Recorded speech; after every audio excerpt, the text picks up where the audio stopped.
Hello, everyone. I'm Celia Becker, the ENS Africa Regulatory Department. Welcome to this webinar in our Investing in Africa series, which is focused on investment hubs in sub-Saharan Africa. If you have any questions, please feel free to post them in the Q&A box, and if we have time at the end of the session, we will respond to these. Otherwise, we will come back to you afterwards. Investment hubs have been a very popular mechanism for channeling capital into Africa, often driven by the potential tax benefits, stable regulatory environment, and the ease of doing business. A country like Mauritius has been a favorable jurisdiction for establishing an intermediate holding company, a financing and/or group services company by investors on the continent. However, the landscape has recently shifted significantly with the OECD's Base Erosion and Profit Shifting, or BEPS program, which is designed to combat tax avoidance and ensure that profits are taxed where economic activities occur. New regulations have been introduced that impact basically how these investment hubs operate. Investors must now navigate a more complex environment, balancing the benefits of these hubs with increased scrutiny and compliance requirements imposed by the OECD. As tax considerations become less important in selecting an investment hub, other jurisdictions have emerged as viable options for establishing a gateway into Africa.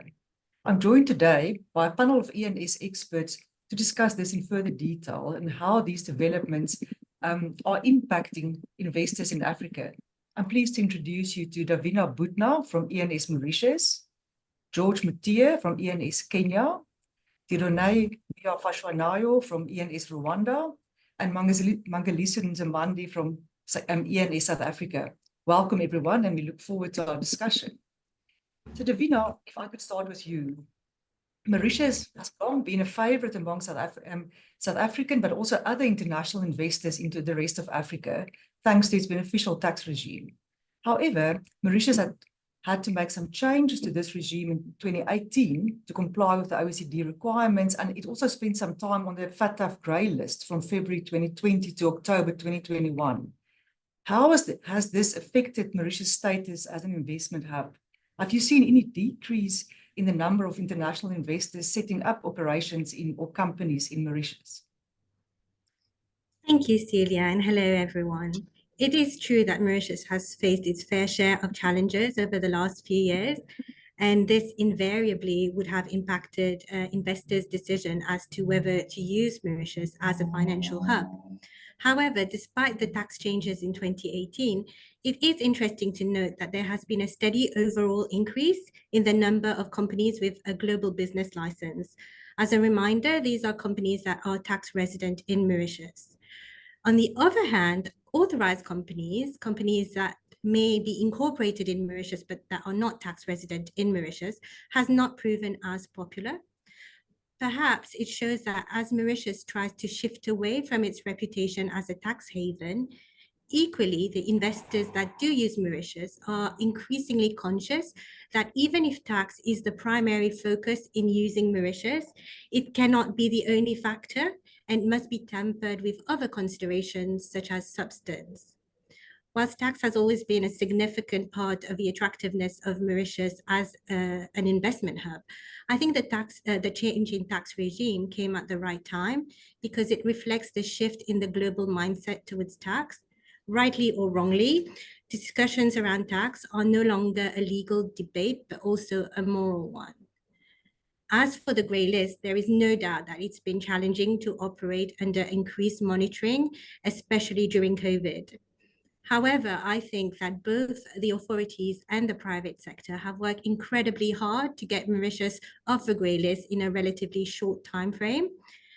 If there is one good thing from this, I think it's that it has reassured investors that Mauritius is a resilient financial center and that we are committed to remaining a reputable investment hub.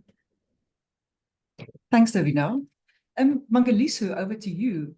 South Africa has introduced its headquarter company regime in 2011, if I'm not mistaken, as an alternative to Mauritius as a holding company regime. How popular has this been? And my understanding is that the uptake wasn't great.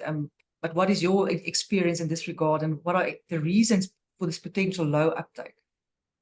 Yeah, so the regime, the headquarter company regime was introduced in January 2011. So it's been a while now that it's been around, and there was a lot of excitement when it was introduced back in 2011, but there has been relative underutilization. And the main reasons are, one, the onerous qualifying requirements in terms of the regime. Even though it has great tax benefits and other fiscal benefits, I think the qualifying requirements are still very onerous. So that has also been a reason. Number two, we also have exchange controls. So you also have exchange controls still applying to the headquarter company regime as well. So that has also led to the underutilization. And then much more recently, you've had South Africa being grey listed. So that's a factor that also has an impact. But I think what's positive is that the Director General of the National Treasury was saying, I think it was this morning or yesterday morning, that he's hoping that he's working hardest for South Africa to be removed from the grey list in 2025. So failing any major surprises, he's quite confident that we will be removed from that grey list. And I think once we are removed from the grey list, we'll still be able to attract foreign companies to use South Africa as the gateway to Africa under this regime. Thanks, Mangaliso. Dieronay, if we move to East Africa, Rwanda has been attempting to establish itself as a hub for investment in the rest of Africa. And I know about a new investment code that has been introduced offering a number of benefits. Tell us a bit more about this initiative and how successful it has been so far. Thanks, Celia. Maybe to share a little bit of more background. So these reforms came as part of the Kigali International Financial Center initiatives, which was unveiled in 2020. The whole purpose of it being positioned in Rwanda as a gateway for investment in other African countries. So a lot's been done since 2021. So we got legal reforms, both in terms of legal and tax. So introduction of new business structures, things like tax transparent entities, amendment of the investment code, which came up, of course, with a lot of incentives, include particularly those specific to pure holding companies, collective investment scheme or funds, and IP companies. So, and much as investors have been tapping into that, one cannot tell whether it's been successful or not. I mean, it's work in progress, looking at how long it's been since all these reforms were introduced. So we are hopeful. We expect to see a lot of investors coming in Rwanda. And actually, as of now, some of PE funds have started to domicile themselves in Rwanda. And there is hope that indeed this will be successful. Thank you. Thanks, Dieronay. Yeah, it sounds quite promising there. I think, George, still in East Africa, Kenya continues to enjoy quite some popularity amongst investments due to its reputation as a commercial hub for East Africa. What is your experience in this regard? Yeah, thanks, Celia, and hi, everyone. I think Kenya has, continues to solidify its position as a key commercial hub in East Africa, attracting investors looking to establish regional headquarters, group service companies, and financing companies. Yeah, the country's strategic location, political stability, and coupled with a relatively well-developed infrastructure makes it quite attractive for setting up of regional headquarters. Yeah. Nairobi in particular serves as a key financial and communication center for the region, plays a critical role in Kenya's appeal to investors, and we've got numerous multinational corporations which are set up in Kenya, as well as financial institutions and regional offices. Yeah. One of the reasons why investors tend to be drawn to Kenya is Kenya's robust banking sector and its position as a regional leader in technological innovation. Yeah. Somewhat similar to what is happening in Rwanda, the government enacted a Nairobi International Financial Center Act, which was generally aimed at providing a legal framework to facilitate and support the development of a globally competitive financial services sector through the establishment of the Nairobi International Financial Sector. Now, the story seems to be the same, that, in as much as the Nairobi International Financial Sector has been set up, we haven't seen that much traction coming from it. And largely could be because the incentives provided under the NIFC may not appear too appealing to investors, and they're also not very broad. So they tend to be targeted to very particular industries, such as green finance or carbon credit trading. So we're not seeing a lot of that. But by and large, Kenya still remains your regional hub for entry by investors into the region, from given other factors other than just tax. So looking at the geography and the location and the economic stability of the country. Thank you. Thanks, George. So I think it's got to be 4 countries: Kenya, South Africa, Mauritius, and Rwanda, and its attractiveness for foreign investors. So maybe if we just start with a few brief comments on the general operating environment in the different countries, looking at country risk factors such as political stability, security, infrastructure development, and the general ease of doing business. Tiranay, if I can start with you, what is your view on Rwanda in this respect? Thanks, Sila. I think the general operating environment in Rwanda is really good. So in terms of political stability, so this is certainly there. So the president of the Republic of Rwanda, who's been at the helm of the development over the last 30 years, in the last election, secured another 5-year term, which is also another thing that that can give confidence, confidence, to investors in Rwanda. So there is that zero tolerance to corruption, and as per the International Transparency Index, we are ranked among the best in terms of fighting against corruption. The economy is doing relatively well. I think in year 2023, we registered a growth rate of 8.2%, and even when you look at the sovereign rating by the likes of Standard Poor and Fitch, so we have B+.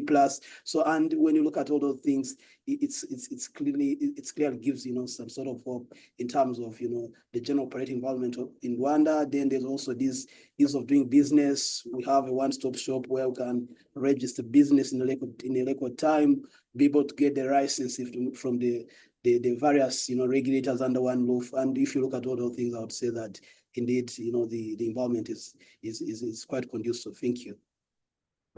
Thanks, Tiranay. Davina, on Mauritius, what is your view on these factors in your country?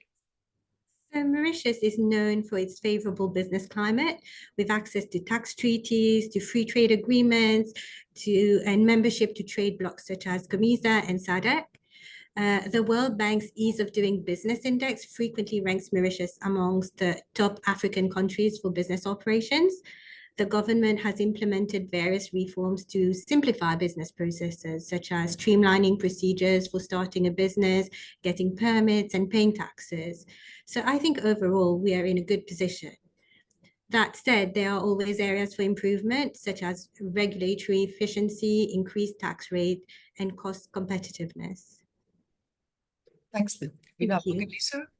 Thanks. How about South Africa? I think we that live in South Africa experience some challenges on a day-to-day basis, but I'm sure you can give us a balanced view on the country. Yeah, we've had some challenges as South Africa, but I think the sentiment currently is currently very great. And the reason for that is the recent elections that we had, where the ruling party basically lost the elections, went down to 40%. But the way that the government of national unity was then formed between the ruling party and the previous opposition party and a few other smaller parties has really created a really good sentiment around the country. And there are some positive things that we are seeing, and we are seeing in terms of on the infrastructure side. Eskom, we really had our challenges with power cuts, load shedding, as we refer to it in South Africa, for quite a number of years. But there has been significant improvement there. We haven't had load shedding for, I think, for about 165 days. We've managed to get through the winter period without any load shedding. And the sentiment is quite positive there, that we are over that line. So around the power issue. So I think that's great. There's also quite a lot of focus on infrastructure in terms of Transnet as well, the ports, our rails, which have also were major contributing factor in terms of the poor economic growth that we've had in the last few years, because we weren't able to get the mining products to our ports. So, but Transnet is seeing improvements there. So I would say the general sentiment is quite positive. The political stability is great. We've always had political stability. There was an issue whether, well, if the ruling party loses power, what's going to happen? But that's been handled quite well. There's been unity amongst parties with the results being the government of national unity. So I think that looks quite good for us.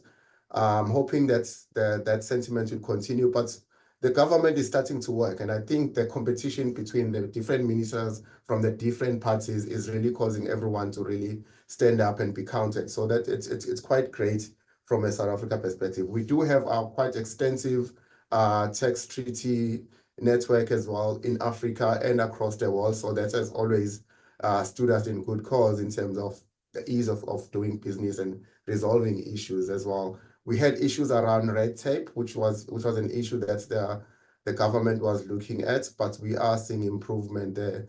So from a general sentiment perspective, I think the positive, peaceful elections that we recently had, the power transition from a single party ruling the country to a government of national unity with a number of parties, that has also been quite positive for us.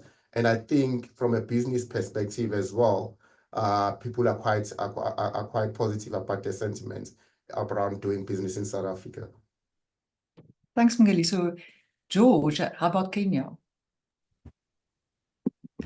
Yeah, so it does seem that there's a common thread here. What Kenya enjoys, quite some relative political stability in the region, despite the crisis that, we sometimes see in our neighboring countries.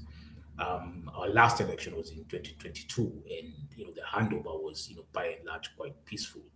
The incoming government, its proposal has been to place a lot of, emphasis on priorities that target costs of living, a reduction in cost of living, creation of jobs, achievement of more equitable distribution of income, enhancement of social security, and an expansion of the tax base. Yeah. And this really agenda has been, focused on, some pillars which, they've promulgated, covering, agricultural transformation, micro, small, and medium enterprise economy, healthcare, housing and settlement, and making strides towards digitalization of the services by the government. Kenya's outlook remains quite positive. Yeah, the projected growth, economic growth, is about 5.5 in 2024.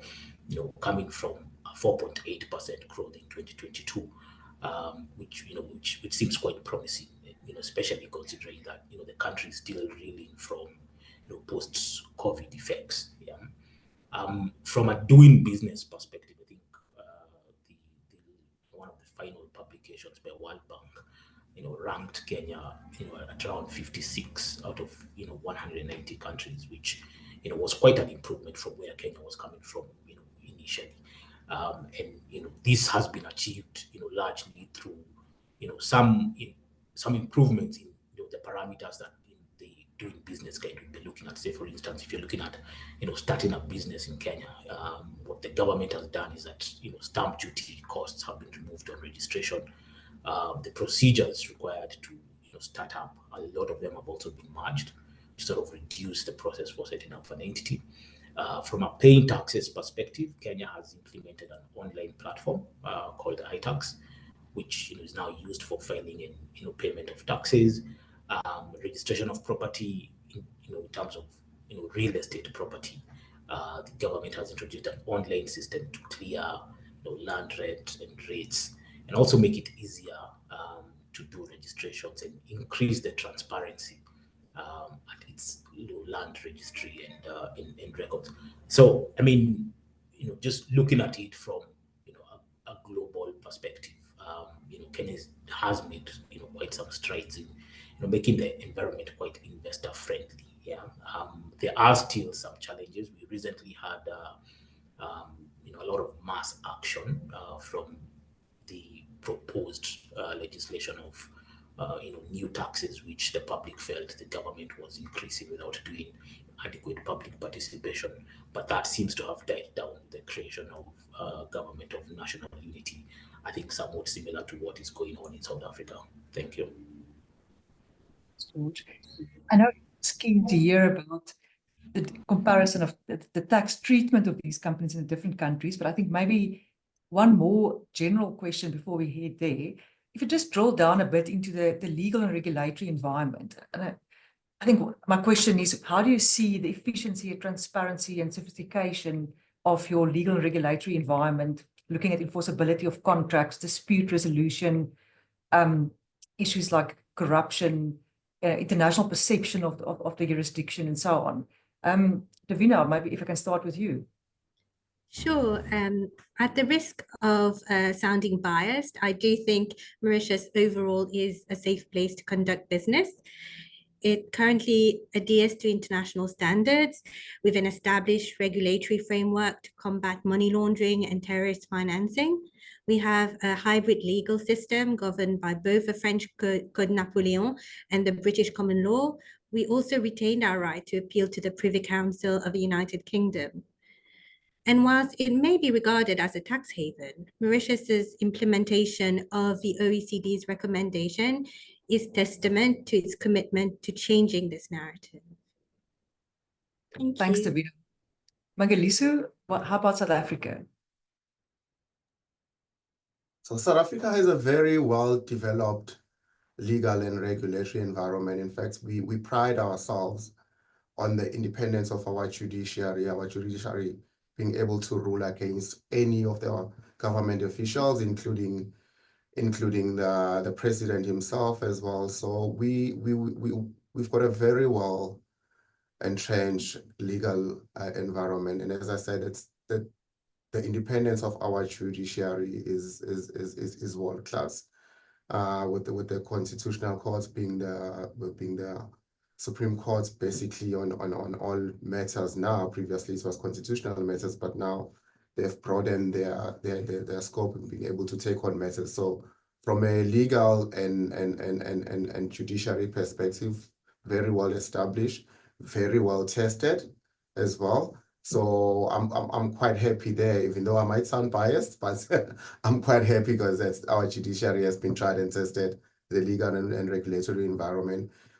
We might have issues sometimes because if I look at the Gauteng High Court, we do have issues in terms of delays there in matters being heard in the High Court, with basically Johannesburg being the economic hub of the country. So that is a major concern, but the judge president has given us assurances that he is attending to it. He is encouraging parties to also consider mediation as well, so as to alleviate the pressure on the courts. So we've got a very well established legal and regulatory environment. The one issue which we still have a challenge with, and it's well documented, is that we still struggle with very high levels of crime in the country and corruption. But the new government has made that a priority to really fight crime and corruption.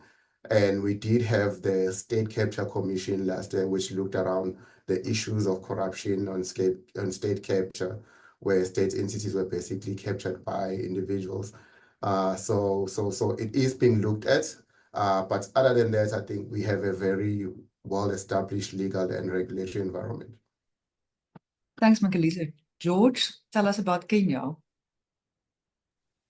Yeah, I think Kenya's story is somewhat similar. We've got a very good, regulatory environment founded on common law. So, a lot of the laws that you find in Kenya will be similar to what investors have seen in other countries. When you look at the companies laws, the banking laws, insurance laws, they're very well aligned to what you find in advanced past jurisdictions and what international best practice provides here. So in terms of the enforceability of, say, contractual rights in Kenya, Kenya embraces a choice of law, ability of parties to freely choose, where they would want their, what law they would want to govern their contracts. So, we've got, if contracting parties would wish to contract outside Kenya, that's, properly allowed. If they would want to enforce foreign judgments in Kenya, that's properly allowed. Our judicial system is great, but, one of the challenges that we've got is, it does take a bit of time to get cases through the judicial system. And, even though a lot of, effort has been put in to improve this timeline by, say, increasing the number of judges, it's still quite slow. Yeah. But, separate from that, Kenyan courts do actually embrace alternative dispute resolution, and, parties are, allowed to do ADR, and, we've got a framework for ADR in Kenya, should parties wish, to carry out ADR in Kenya. I think one important point to make is that, similar to South Africa, Kenya was also blacklisted in February of 2024, or grey listed, sorry, for the same reasons, which is, deficiencies in combating, money laundering, terrorism financing, and proliferation financing. And, it remains to be seen how this grey listing will then, affect, investors as, they look to do business in Kenya, in terms of, is it increased levels of due diligences, or, whatever additional compliance measures that are likely to arise from that. But by and large, just looking at the legal system, in totality, I would say we've got a very robust legal system, very robust regulatory authorities, your capital markets authority, your central bank authority, they're very active, and they're very robust. Yeah, thanks. What's the position in Rwanda? Thanks, Celia. So, Rwanda is not much different from other countries. So we are also kind of a hybrid legal system, embodying both civil and common law features, and our laws, be it the Companies Act and other relevant laws, contain things similar to what you may find in other, mature jurisdictions, and where maybe things were not consistent, there have been reforms to ensure that, Rwandan laws are aligned with international best practices.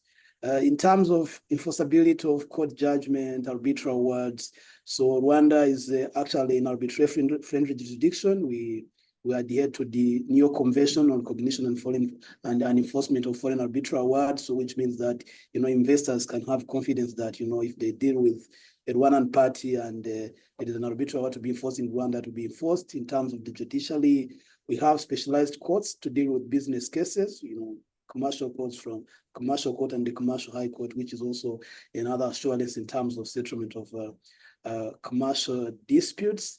In terms of transparency, AMA laws are strictly enforced, and Rwanda also recently actually adhered to the OECD Convention on Mutual Administrative Assistance in tax matters, which also involves, exchange of information. So, and that's also something that, takes Rwanda out of, potential candidates for being, blacklisted, listed. So, and I would say that the environment is generally good. And of course, the institutions are also robust and ready to uphold the laws. And I would say that, it's also generally good. Thank you. Thanks, Didone. I know there's some other general issues we still want to discuss, but if we maybe focus a bit on the tax systems in the different countries. I know we say tax is not the main driver for selection of jurisdictions anymore, but I think it's still an important consideration. So maybe just if we start off with a few general comments about the tax systems in each of the countries, looking at how the complexity of the system, how transparent it is, what are the risks of unexpected changes in tax law, etc. Didone, while you're on the screen, can I ask you to start and tell us about Rwanda? Thanks. I think one thing I can say about the Rwandan tax system compared to other countries, it's relatively, stable, predictable. Well, because like many other jurisdictions where each and every year you're having a finance bill introducing new taxes or amending taxes. So in Rwanda, we tend to be stable in that regard. So in terms of certainty, there's also that sort of cooperation on the side of the Revenue Authority in terms of issuing practice note or guidelines on some of the tax provisions which are not clear. And also the ruling system, although maybe there is an issue about timelines, but at least whenever you apply for a tax ruling, you are sure that you'll get a response from the Revenue Authority, clarifying things which appears to be not clear to the investor, and that way, you commit your capital knowing what are going to be the tax implications. And I wouldn't say that our tax laws are so sophisticated that they can't be navigated through by the taxpayers. And of course, as I mentioned, whenever there are issues, the Revenue Authority has been ready to clarify things. So, and again, everything here is digitalized. So in terms of compliance, so I don't think there is a lot of compliance burden on the side of taxpayers. So I would say that we are generally doing well in that regard. Thank you. Thanks. Davina, how about Mauritius? So for the most part, Mauritius has a relatively transparent and straightforward tax system compared to other jurisdictions. However, the tax authorities are under tremendous pressure to collect funds, and that often leads to assessments that are not always reasonable. And whilst these assessments can be appealed, the time cost of doing so can sometimes be off-putting. It is also a sad reality of life that tax is shaped by politics, and we have felt this over the past 2 years. On the personal income tax side, we moved to a progressive tax rate system last year. And whilst this improves the take-home pay of certain categories of individuals, rates start at 2% and increase by 2% up to 20%. So that's like 10 tax rate bands. On the corporate side, there was the recent introduction of a corporate climate responsibility levy of 2% that applies to companies with a turnover exceeding 50 million rupees, and that includes companies with a global business license. I understand that climate change is something that concerns us all, but global businesses, by their very nature, operate principally outside Mauritius, and I am not sure whether it's fair to ask them to contribute equally. More importantly, at a time where Mauritius is trying to stay competitive as a financial hub, I am not sure it was the right time to introduce that measure. As for rulings, taxpayers can apply for these to provide them with comfort on transactions, and these are then publicly available without the names of the taxpayers, of course. And then following a recent decision of the Supreme Court, a taxpayer can appeal to the Assessment Review Committee, which is akin to a tax tribunal, if they are not satisfied with the ruling. And then that can go up all the way to the Privy Council. So I think this is very helpful for taxpayers. Thank you. Thanks a lot. Mangaliso, what is your view on the South African tax system? So my view on the South African tax system is that it's very transparent. On the issue of complexity, some would argue that, well, most tax provisions are complex, but as a tax professional, I think it's they're well legislated. You can follow the provisions, and then it becomes an issue of interpretation.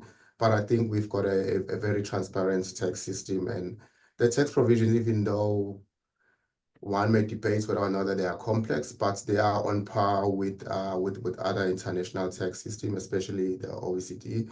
And then what I will say is that also dealing with tax authorities. So we've got the Tax Administration Act, which we've had since about 2012, which then basically prescribes the rights and obligations of not only the taxpayer, but also the revenue authority as well.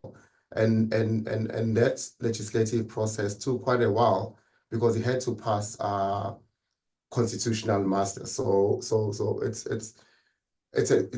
a very good piece of legislation which prescribes the taxpayers' rights and obligations, and the commission as well. But the current view or the current feeling, because I've just been into another tax conference where we had a similar debate, is that because of the economic environment that we are currently in, a very low economic growth environment, and the commissioner, and as I said, that he's been a victim of his own success, because he was previously, in the last few years, been able to get very good revenue collection numbers in an environment which basically had almost zero growth.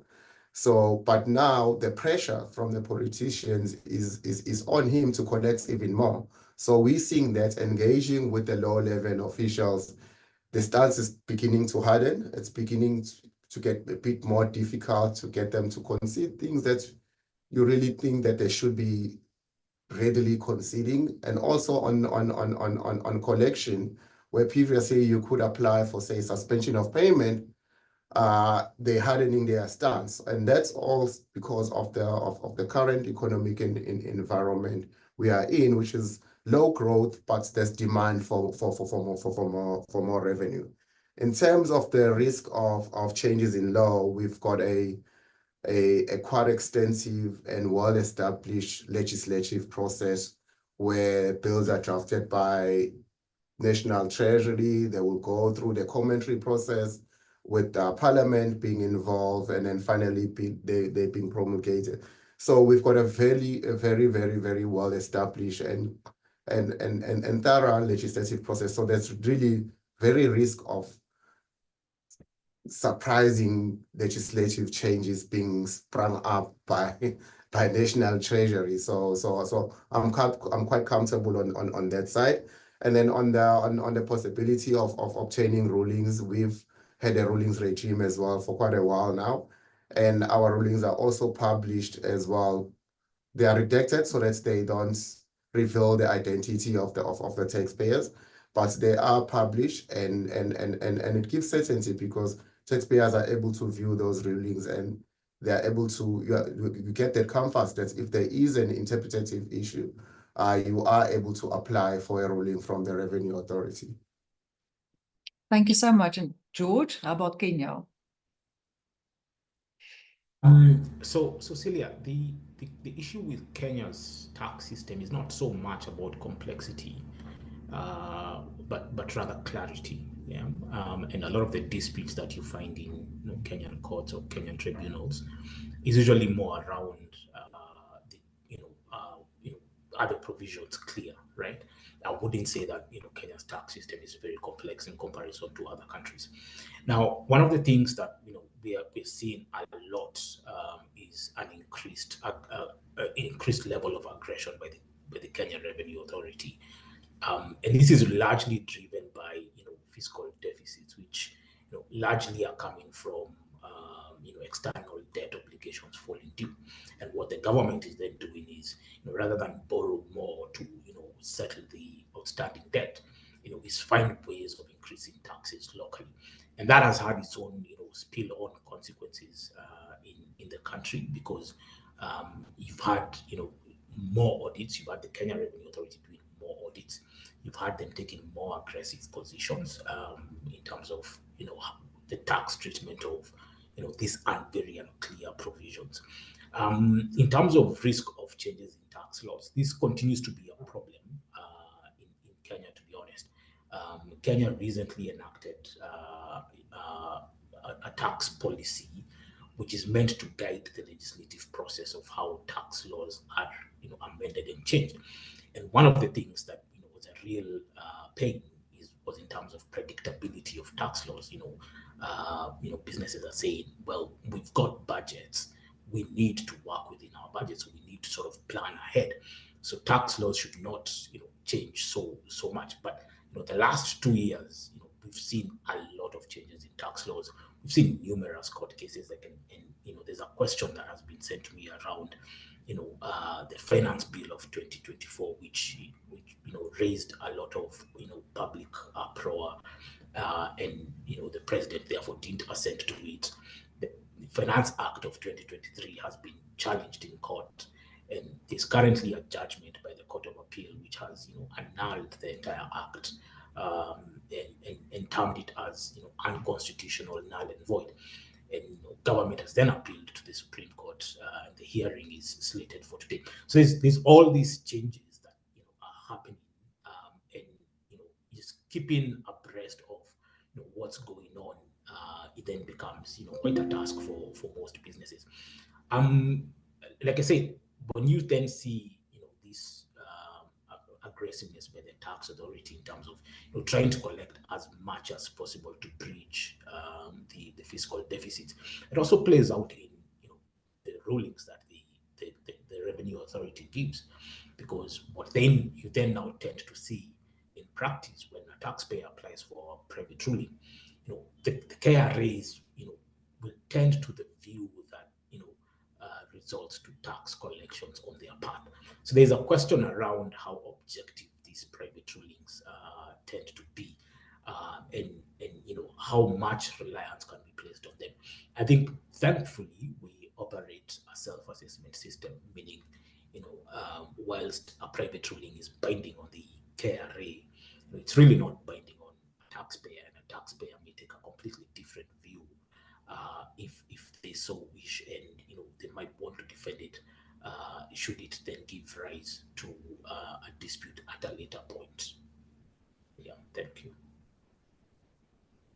Talk a bit about the specifics of what are the tax implications, if you just maybe focus on corporate income tax and withholding taxes applicable to international holding companies, financing and intra-group service companies in the different jurisdictions. We've got about 15 minutes left, so I hope to give everyone an opportunity to briefly talk about, how the taxes work. Renee, can we start with you? Sure. Thank you, Celia. So in Rwanda, we have, of course, corporate income tax, withholding tax on payment made to non-resident, particularly interest and dividend. And the state rate is 28%. It was recently reduced from 30%. Withholding tax of 15% on dividend, interest, technical and management fees, unless there's a DTA which provides for reduced, tax rate. So there's also capital gains tax on both direct and indirect transfer of shares, unless maybe it's a qualifying corporate restructuring. And we don't have a CFC regime, although we have something akin to that when it comes to determining the price of effective management of a company for the purpose of determining the residence of tax residence of a company, and under the applicable laws, if a foreign company has the majority of its shareholder residing in Rwanda, then it may be deemed to have its place of effective management, and accordingly, being able to pay tax on its worldwide income in Rwanda. So I think that's generally, it maybe will come back to that when it comes to the holding structures. So we have interesting incentives under the investment code relevant to that. For instance, under the investment code, we have a concept of pure holding company, and that company enjoys a preferential CIT rate of 3%. And if a preferential withholding tax of 0%, or I would say exemption from withholding tax on dividends, interest, and royalties pays out, of course, subject to certain requirements being satisfied, including, making a certain amount of expenses in Rwanda, certain investment amount, and other substance requirement in terms of residence of directors and holding board meetings in Rwanda. I think that's quite briefly what I can say in that regard. Thank you very much, Davina. Mauritius. I'll try to be brief. So Mauritius is a very attractive jurisdiction for both holding and financing companies. The main rate of corporation tax is 15%, albeit with 2% now for the climate levy. We do not levy tax on local dividends, so that means no withholding tax on dividends payable by a Mauritian company. In addition, companies with foreign dividend or interest income, amongst other sources, may be entitled to an 80% partial exemption, subject to meeting the substance conditions, and that would lead to an effective tax rate of 3% on that income source. Alternatively, the company may elect to deduct actual taxes suffered, and that's irrespective of whether we have a DTA with that country. We do not have capital gains tax in Mauritius, and the sale of securities, including shares, is exempt. I would say, though, that one of the things to watch out for is that whilst there are no transfer pricing regulations, transactions must be carried out at arm's length so as not to fall foul of anti-avoidance rules. Thank you. Thank you so much. Mangaliso, South Africa. Thank you, Celia. So if I can just briefly mention that South African corporate tax rate is 27%, dividends taxes is 20%, but we do have quite an extensive tax treaty network, which will then regulate your interest and your royalties and withholdings. But what I want to mention is that we do have a CFC regime, and we've just had a very important case, which was recently heard in our constitutional court, which is the final arbiter on all matters in South Africa. And that was around the issue of the foreign business, the concept foreign business establishment, which is an exemption, because there was a lot of uncertainty of what it actually means. So that matter has recently been heard in the constitutional court, and there's now a lot of certainty, and it's quite good because it's quite positive for business people in South Africa, especially in the financial services, but multinationals in general, South African multinationals, because there's now a lot of certainty around our CFC regime, and particularly around our foreign business establishment. And we've also have transfer pricing provisions in Section 31, and we've recently had our first transfer pricing case, which was heard in the tax court. Now in the tax court, the parties are not named, so but the judgments are published. So that was recently published, and it also provides quite a lot of insights and a lot of certainty in terms of how transfer pricing matters are being handled in South Africa. There's quite a few, but previously, before this matter, most of them were being settled with the Revenue Authority before they reached the court. So we recently had our first one, and that's also been quite positive for the development of law around transfer pricing. And I've mentioned also around CFC with the coronation case as well. Thanks, Mangaliso. George, how about Kenya? Yeah, in terms of the tax rates, the corporate rate of tax in Kenya is 30%. And Kenya has withholding taxes as well on payments for dividends, interest, management fees, and royalties. Yeah, Kenya has about 15 treaties that it has concluded with other jurisdictions, mostly in Europe. So you've got your France, in Norway, Sweden. But we've also got Canada and South Africa. Yeah.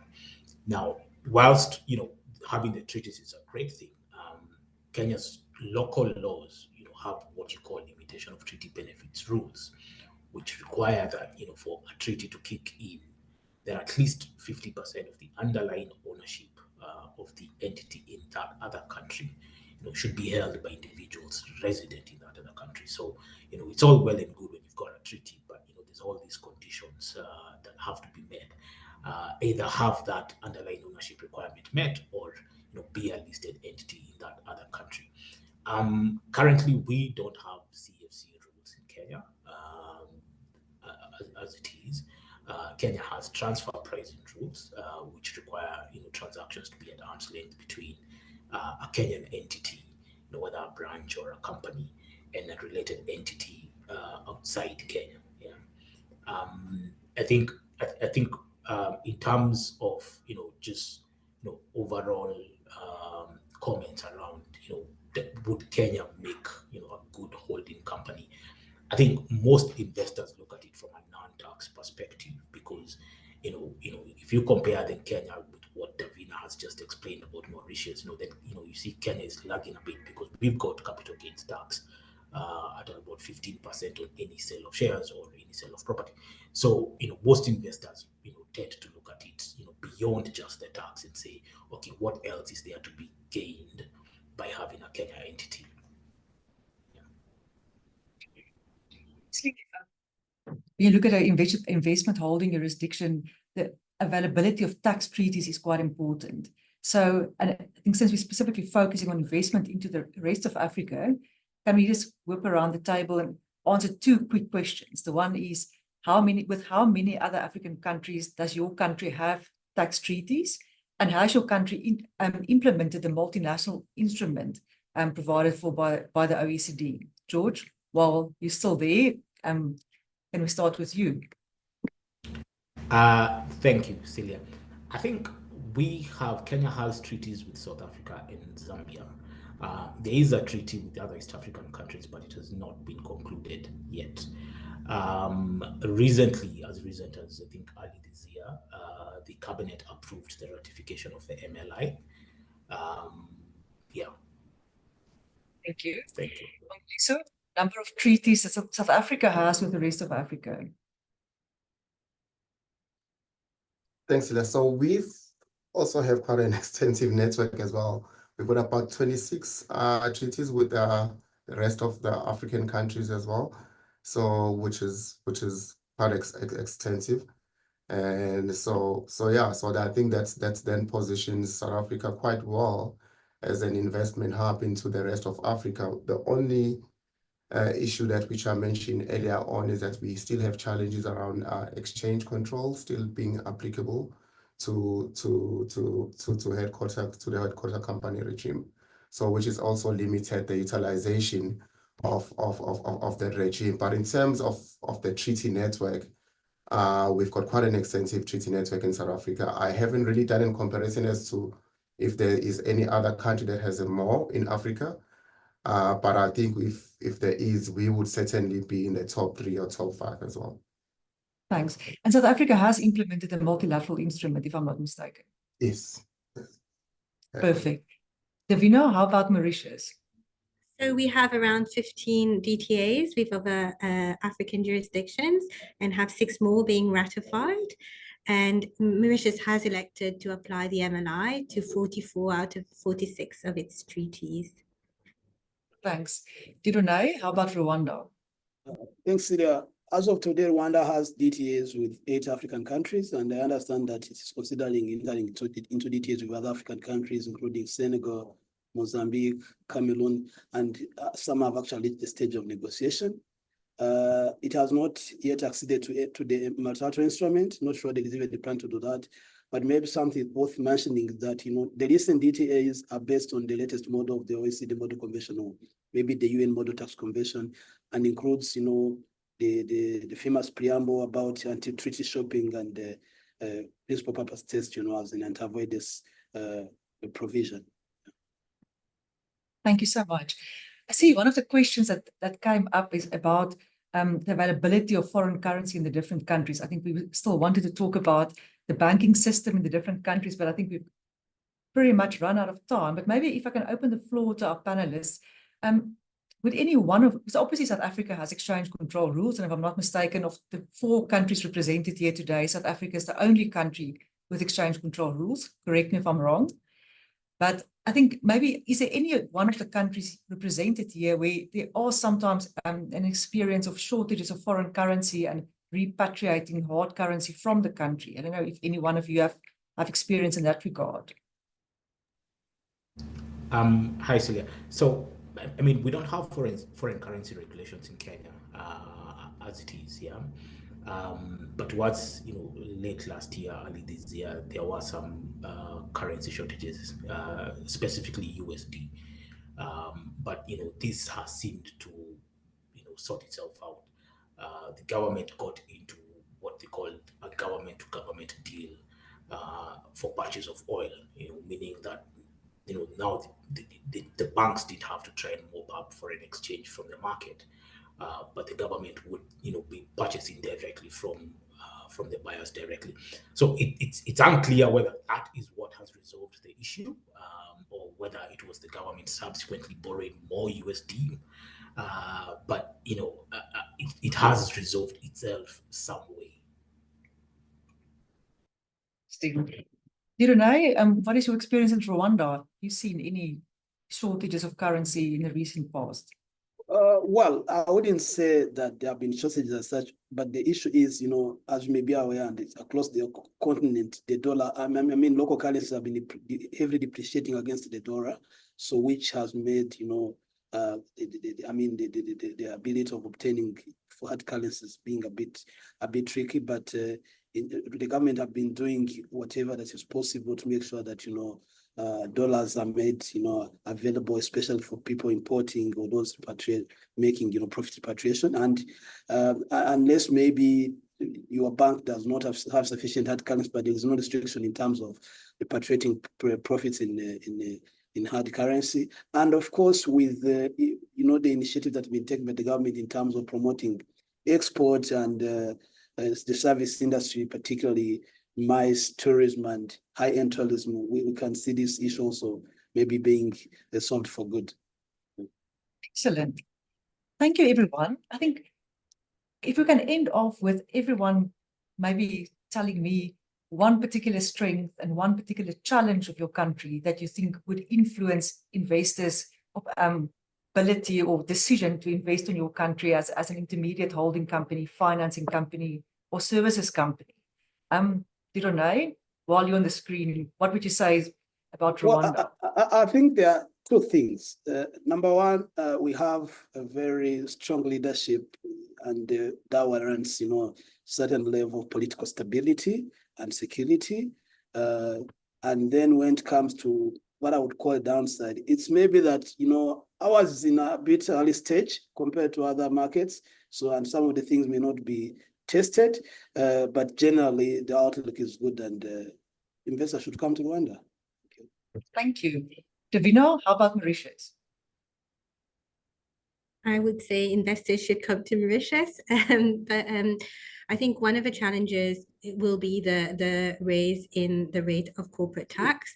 But equally, we have no capital gains tax, no estate taxes, and some of our tax incentives for investment companies especially are still sufficient, I think, to make Mauritius fiscally attractive as an investment hub. However, I do also think that we have stiff competition from other financial centers, including Dubai and India, and therefore Mauritius has to market the other things other than tax, that it has to offer as a financial gateway into Africa, be it from its financial infrastructure to its political stability to membership to trade blocs, amongst others. Thank you so much. George, how about Kenya? I think what investors, like is, Kenya's role as a regional hub in East Africa. Political stability is also a good one. We've got a very resilient private sector. That's also something that we tend to hear a lot. I think the main downside is on the interpretation and application of some laws, especially the tax laws, and the amount of uncertainty that brings to investors. That becomes a pain that almost always we have to then support them with. And yeah. George, and last but not least, Mangaliso, how about South Africa? Thanks, Celia. So if I can also just mention on the issue around exchange control and the issues of availability of foreign currency. So yes, we do have exchange control regulations in South Africa, and they've been in place for a very long time, but they have been relaxed over a number of years as well. And there was hope that they would eventually be removed, but they are currently still in place. But having said that, we haven't had an issue around shortages when it comes to foreign currency. So I just wanted to state that. In terms of using South Africa as an investment hub, so we've got quite a few things going for South Africa. We've got a world-class financial services sector. And I think I recall back in 2008 when we had the global financial crisis, it was because of our financial services sector and the regulation of same, which alleviated South Africa from some of the issues that arose there. We've got a very well developed and established legal system and independent judiciary. We've had issues recently around our infrastructure, particularly on the power generation with Eskom. But as I've said, we've had more than 182 days without any power issues currently. And the talk is that our power utility is now over the line, and hopefully we won't have those issues going forward. And we've got quite an extensive infrastructure network when it comes to rail, road, and ports. And as I said earlier on, there is huge focus on improving the efficiency of those networks. So yeah, South Africa is open for business. Thank you very much. So all that remains for me is to thank the panelists. Thank you, everyone, I think, for doing a very good representation of your countries and the possibilities that's available there. And I think as our attendees can see, it's a lot to consider when making a decision about choosing an investment hub. I don't think it's a very straightforward question anymore, a straightforward answer. And I think every company has to decide, also based on their commercial priorities and realities, what is the best place to establish their hubs. But yeah, thank you everyone for attending. And if you have any questions or would like to discuss any of the topics that we touched on further, please feel free to reach out to any of the panelists. Have a wonderful day. Thank you. Thanks, Celia.